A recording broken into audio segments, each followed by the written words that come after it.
Welcome to the in front of me Motorola Moto G82, and I'll show you how to enable or disable Google Fit on this device.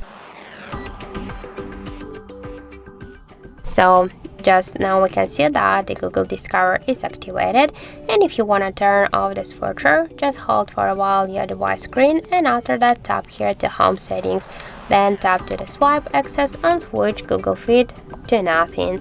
Now just let's see. So we can see that the Google Fit is turned off successfully.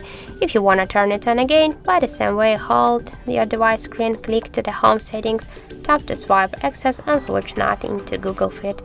And now we can see that we'll just turn it on again. So that's it. Thank you for watching, and if you find this video helpful, don't forget to leave a like, comment and to subscribe our channel.